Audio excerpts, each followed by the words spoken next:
Assalamualaikum warahmatullahi wabarakatuh. Selamat malam warga NU Kecamatan Salopa. Kembali lagi bersama saya Andika Fitra dalam acara Ngawadul, ngebahas Aswaja dan Nahdlatul Ulama.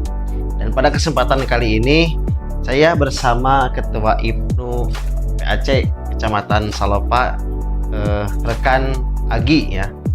Tentunya di sini akan membahas seputar organisasi yang paling muda ya. Organisasi yang paling muda yaitu IPNU IPPNU.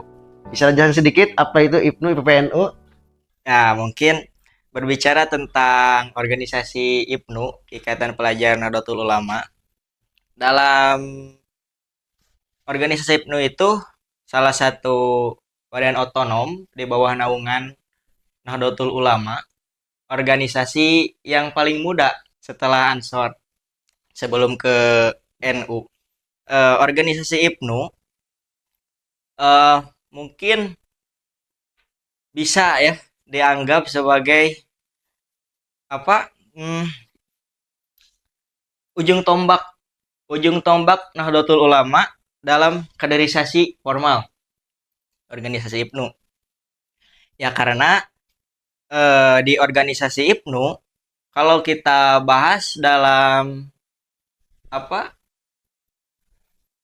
kaderisasi formal, pertama-tama ketika eh, mau merekrut anggota, organisasi IPNU itu menyelenggarakan kegiatan Makesta. Nah, di Makesta itu orang-orang yang mau bergabung, mau ikut ke organisasi IPNU itu dikader dalam waktu yang sudah ditentukan. Nah, di situ para peserta yang mau ikut organisasi IPNU itu digembleng terkait dengan apa ilmu-ilmu atau pendidikan pengetahuan tentang yang sudah pasti itu tentang keaswajaan, ke-NU-an, ditambah lagi dengan kebangsaan, keindonesiaan. Nah, untuk Makesta pun juga itu hanya gerbang awal untuk masuk terhadap organisasi IPNU. Adapun kaderisasi lanjutannya itu masih banyak. Setelah Makesta itu ada latihan kader muda, dilanjut lagi ada latihan kader utama, sampai ada latihan kader nasional. Jadi seseorang bisa dianggap sebagai kader IPNU atau anggota IPNU itu melalui tahapan gerbang awal yaitu mengikuti kegiatan Makesta ya. Ya, Masa kesetiaan anggota. anggota. Kalau boleh tahu itu ruang lingkup IPNU itu dari kalangan apa saja gitu kah? Nah, yang menjadi apa poin plus bagi IPNU itu beda halnya dengan orma-orma lain, organisasi mahasiswa. Di IPNU itu ada banyak kalangan yang bisa masuk, dimulai dari santri, siswa sekolah, bahkan mahasiswa pun masih bisa gabung ataupun berkiprah berproses di IPNU. Untuk suatu kepengurusan itu kan tadi dibahas kan ada santri, ada para pelajar, kemudian juga mahasiswa itu ada tingkatannya enggak? Ada. Sama halnya dengan NU sendiri, ada tingkatan-tingkatannya. Kalau di tingkat sekolah ataupun pesantren, itu disebut PK, Pimpinan Komisariat. Nah, kalau di tingkat desa, ada PR, Pimpinan Ranting. Naik ke tingkat kecamatan, ada PAC, Pimpinan Anak Cabang. Seterusnya tingkat daerah, ada PC, pimpinan cabang. Seterusnya lagi ada tingkat wilayah, PW, pimpinan wilayah. Dan terakhir ada PP, pimpinan pusat tingkat nasional. Kalau boleh tahu apa sih peran penting bagi pelajar khususnya pelajar NU ya atau sering disebut IPNU itu sebagai masa depan untuk NU tersendiri. Berbicara tentang apakah benar IPNU itu sebagai calon apa pemimpin Nahdlatul Ulama masa depan. Mungkin kalau kita berbicara organisasi memang iya. IPNU itu bakal penerus pemimpin-pemimpin Nahdlatul Ulama yang akan datang. Eh ya mungkin seperti itu secara organisatoris. Tapi saya kira itu mungkin ketika kita menjadi pengurus IPNU, kita dengan berbangga memakai jas, memakai alma mater, saya kira mungkin terlalu fanatik, Pak. Mengapa demikian? Karena secara kultur yang disebut dengan pelajar NU itu sangat luas sekali. eh kita ambil contoh di pesantren-pesantren yang notabene-nya berbasis Nahdlatul Ulama, yang pimpinannya ya Nahdlatul Ulama. Kan otomatis santri yang belajar di situ disebut juga pelajar NU kan?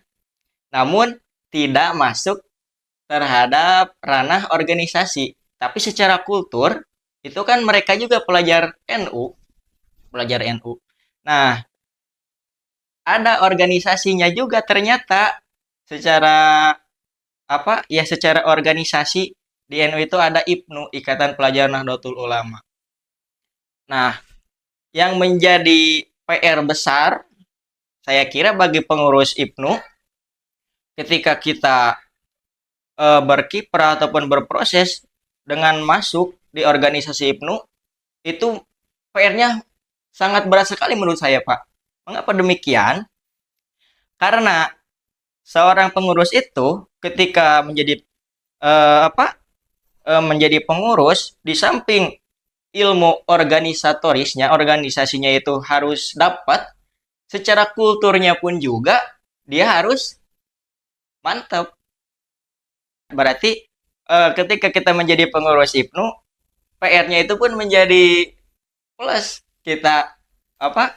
Secara kultur harus dapat pelajar NU sebagai pelajar NU, secara organisasi pun juga kita harus mapan.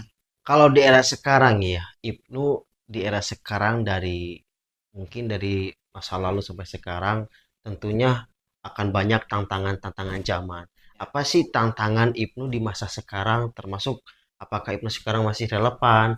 Kemudian juga bagaimana untuk menarik minat bagi generasi muda untuk ikut organisasi Ibnu tersendiri itu?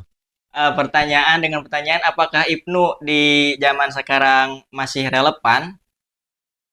Ya saya dengan pede menjawab masih relevan sekali. Mengapa demikian?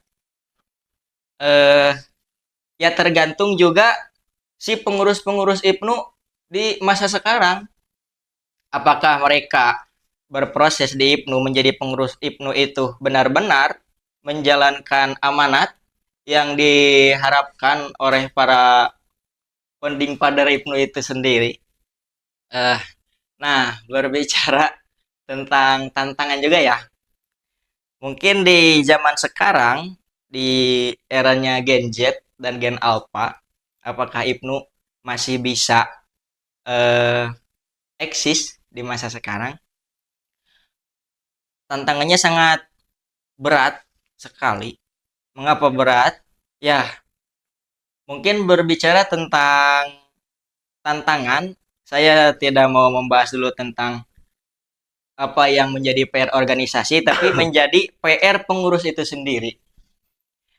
Ketika kita sebagai pengurus mau apa istilahnya mengkader orang lain, mengajak orang lain untuk berkiprah di IPNU, saya kira yang harus ditingkatkan itu sebelum kita apa eh merias organisasi IPNU itu sendiri.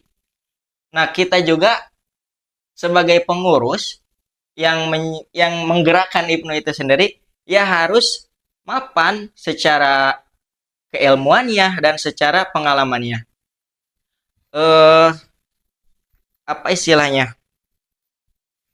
Sebelum karena orang-orang di zaman sekarang, orang-orang Gen Z itu, orang-orangnya itu kan sukanya yang praktis-praktis, yang instan.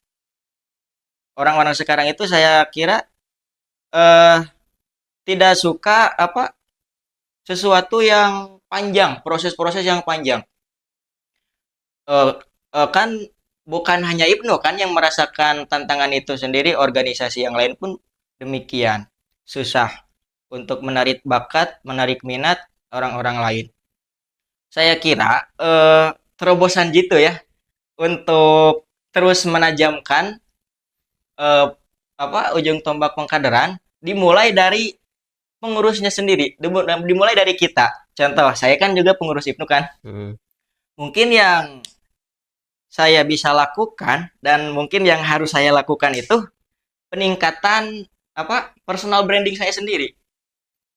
Apa yang kemudian kita bisa jual, brand yang kita jual dengan kualitas yang baik agar orang lain melirik.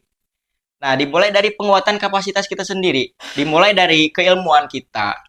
Adapun orang-orang yang apa belajar di pesantrennya dengan ilmu kepesantrenannya harus mapan. Orang-orang yang berpendidikan di sekolah-sekolah formal begitupun juga harus mapan dengan ilmunya yang dipelajari di sekolah. Begitu juga mahasiswa. Saya kira itu yang harus ditingkatkan. Pertama-tama yang harus ditingkatkan itu adalah personal branding kita sebagai pengurus. Personal branding kita yang kemudian akan eh, menggerakkan roda organisasi. Karena konsumen pun juga kan saya ibaratkan ke dunia per per pabrikan. Ketika kita ketika ada barang sudah diketahui oleh konsumen, oh ternyata barang ini bagus, brandnya juga pun bagus. Mungkin orang itu setelah melihat apa barang itu, si konsumen itu melihat barang itu bagus dengan kualitas yang mereka sukai. Nah, setelah itu mungkin dia akan melihat pabriknya ini di mana sih, produk brand dari mana. Dan demikian pun begitu organisasi. Nah, kita sebagai orang yang menggerakkan roda organisasi, yaitu personal branding kita, hard skill dan soft skill kita pun juga harus mapan. Saya kira seperti itu tantangan. eh Mungkin yang saya bahas demikian itu bukan tantangan eksternal ya, tapi lebih tantangan internal. Yang menjadi tantangan itu kitanya yang menggerakkan organisasi, apakah siap dan apakah kita sudah punya daya jual tersendiri. Harapan tersendiri untuk Ibnu Salopa, kemudian pesan untuk seluruh pelajar NU yang ada di Indonesia ini. Baik, terima kasih. Pertanyaan yang ya mungkin seperti tadi menarik dan sangat menantang juga. Berbicara tentang harapan, mungkin sebelum ke harapan kita sendiri kan kita juga adalah harapan dari para pendidik-pendidik kita, orang-orang tua kita. Nah, berbicara tentang harapan, harapan untuk IPNU, Ikatan Pelajar NU, berarti saya memberikan ujangan untuk saya sendiri ya kalau Iya. begitu. Ya, dimanapun kita berada, dimanapun kita belajar, lakukanlah itu dengan sungguh-sungguh. Kosongkanlah gelasmu dimanapun kamu berada dan di siapapun yang berada dekatmu. Secara peribahasa itu ada peribahasa kan seperti itu. Mungkin ya begitu. Harapan dimanapun kita berada, baik orang-orang yang ada di pesantren, pelajar yang ada di pesantren, pelajar yang ada di sekolah formal, maupun mahasiswa. Mungkin kita adalah harapan dari para apa orang tua kita, harapan daripada guru-guru kita, harapan dari kakak-kakak kita untuk meneruskan perjuangan mereka. Ada hadis yang mengatakan subhanul yaum rijalul god. Pemuda di masa sekarang adalah pemimpin di masa depan. Untuk siapa sih hadis itu? Ya untuk kita, pemuda-pemuda. Subhanul yaum rijalul god. Pemuda di masa sekarang adalah pemimpin di masa depan. Kalau orang tua kita prihatin, ya wajar. Karena melihat kondisi mungkin di zaman sekarang, banyak pelajar-pelajar yang seharusnya mengenyam pendidikan, mengenyam istilahnya, ya sesuai dengan porsinya, porsi di usianya yaitu belajar, sudah tidak bertanggung jawab dengan dirinya sendiri. Nah, siapa yang akan meneruskan perjuangan orang tua kita, guru-guru kita, para pejuang kita dahulu ya kita. orang-orang, pelajar-pelajar yang ada di pesantren, pelajar yang ada di sekolah, pelajar yang ada di universitas, perguruan tinggi, mahasiswa, ya kita calon penerus mereka itu, pemuda-pemuda di masa sekarang. Makanya harapan kita semua, dimanapun kita berproses, dimanapun kita berada, ya lakukanlah dengan sebaik-baiknya, dengan penuh amanah dan tanggung jawab. Harapan. Mungkin itu para pemirsa ya penjelasan yang sangat luar biasa sekali dari pembicara kita, yaitu Ketua PAC IPNU Kecamatan Salopa, bagaimana IPNU tersendiri berkembang mungkin ya, bagaimana harapan dan juga penjelasan yang sangat positif di IPNU tersendiri itu kan. Mungkin tadi sudah jelaskan ya, bagaimana mungkin cara ataupun seorang disebut anggota IPNU ataupun kader IPNU itu, yaitu dengan cara mengikuti kegiatan Makesta, yaitu masa kesetiaan anggota gitu kan. Nah, dan juga tadi dibahas juga IPNU itu adalah sebagai tombak utama ya, tombak utama calon penerus generasi NU di masa depan. Karena mungkin gini, IPNU itu adalah masa depan nanti Ansor, kemudian Ansor masa depan nanti NU. Bagaimana NU bisa terjaga?